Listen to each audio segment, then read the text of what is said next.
The first 2 episodes of AHSOKA are out, and with it come a ton of different things. If you guys haven't seen my review and breakdown of those 2 episodes, I'll leave a link right above where you can go and watch it. Speaking of one of those things, we have to talk about Marrok, or Marrok, however you say it. Who is this character? What are the theories behind him being possibly Ezra, possibly many other characters? We're going to dive into all of that in this video. Down in the comment section, let me know who you think this character is, if this is even someone we recognize at all, because there are plenty of different theories, and we're going to go over many different options of who this character could be, again, if they are even someone we've seen before. Lastly, at 600 subscribers, we're doing another giveaway, and I'm about to draw the winner for the 500 giveaway, so if you want to win that one, I'm going to link another video where you can watch my theories on what might happen in this show. Now, let's talk about this mystery character and who they could possibly be.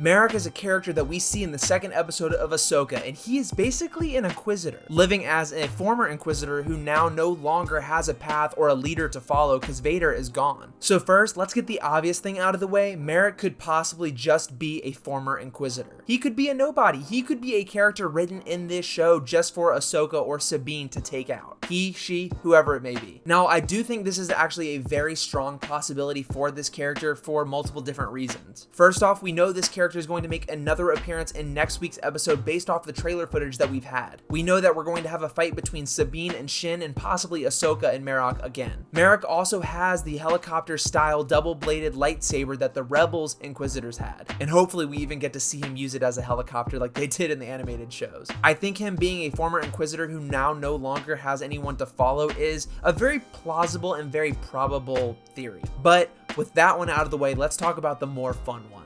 Next, I want to get this one out of the way because I don't think it's actually true. A lot of people across the internet, across social media, think that Marrok is Ezra Bridger. And sure, I guess that would be cool, but honestly, I think it's too obvious, and I also don't think it just makes any sense and doesn't really serve as a very satisfying conclusion. Yes, Ezra could have been brainwashed by Morgan Elsbeth, and yes, he could have become an Inquisitor hiding behind a mask, working with Baylan and Shin, but I just don't see it as a possibility. Mainly because we're trying to find Thrawn, and at the end of Rebels Season 4, we see Thrawn and Ezra go with the Purrgil into hyperspace. So wherever Thrawn is, Ezra is probably there as well. Also, I just don't personally like that idea. I want Marrok to be their own individual new character that we haven't seen before, because they've got a very, very vintage, sort of Viking-ish style with their armor, and we have the Inquisitor lightsaber. It just doesn't really fit for me if it was Ezra. Next up, Marrok could possibly be a character returning from the Clone Wars series. And yes, you've probably heard of this theory that Marrok is actually Barris Offee. Barris is a character who was actually closely somewhat related to AHSOKA in the Clone Wars series. If we look back to the Clone Wars, AHSOKA was accused of a crime that she did not commit and therefore left the Jedi Order because she really just didn't believe in the ethics anymore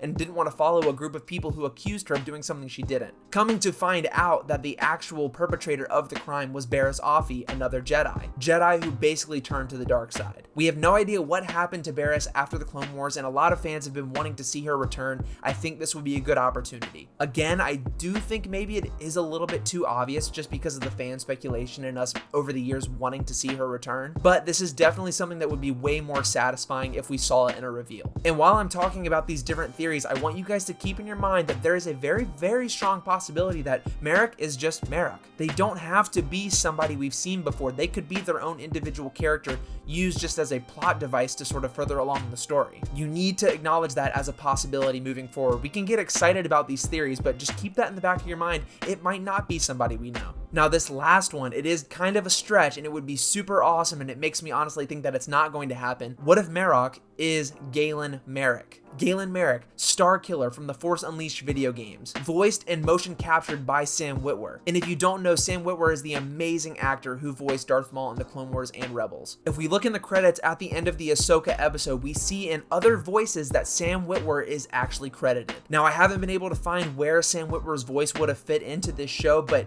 you get an actor like Sam Witwer, they're not going to be playing a super minor role, especially with his previous history as all these other Star Wars characters. Yes, he has done minor voice work for other characters across the series, but I feel like if you're going to get Sam Witwer back in a live action show, you're going to put him in live action. Starkiller was the apprentice of Darth Vader, and imagine the poetry. How poetic would it be if we have the apprentice of Anakin Skywalker versus the apprentice of Darth Vader? It's a very, very, very satisfying thing to think about, and yes, it almost sounds too good to be true, so I'm not banking on this, but it would be really cool, and it is a really cool idea to sort of talk about. Starkiller is extremely powerful. If you've played the Force Unleashed video games, you know that he has definitely defeated Vader and almost took over everything. I highly suggest going back and playing those games if you haven't. They're great extended universe stories, and action is awesome. It's very fun to play, and I do think Dave Filoni is the guy to take Starkiller and bring him to live action. He would definitely have to be a little bit weaker than he was in the games, but having AHSOKA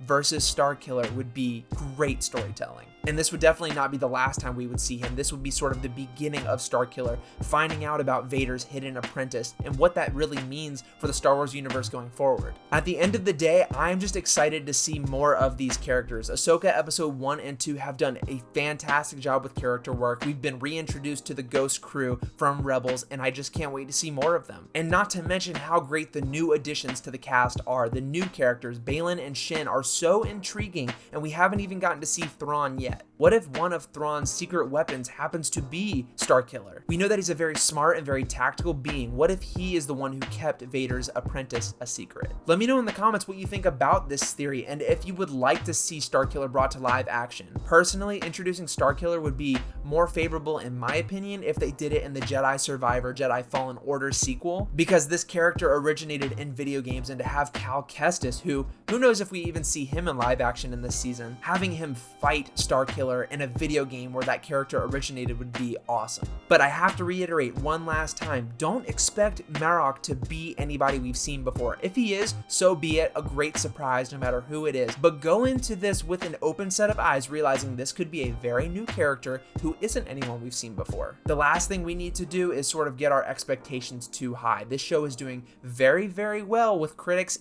and audience so far, and I think something about just really hoping for things and hoping to see cameos and surprises really sort of detracts from the story a little bit. And it's okay to get excited about these things, and it's more fun to talk about these possibilities, but I don't think we can get mad at the show for not showing us something that we wanted to see, even though it would be very cool. Again, down below, leave a comment on who you could possibly see Marrok being. And guys, we are just a few more days away from the 3rd episode of AHSOKA. I've heard it's a much shorter episode, but I'm hoping it still keeps the pace up and still does more character work with our loved heroes that we already know. I want to see more Baylan, I want to see more Shin, I want to see more AHSOKA. I just want to see more of all of these characters. So thank you guys so much for watching this video. We are on the road to 600 subscribers and technically just on the road to 1,000 now. I can't believe I'm even saying that. So you guys are truly the best, and I will see you all very, very soon.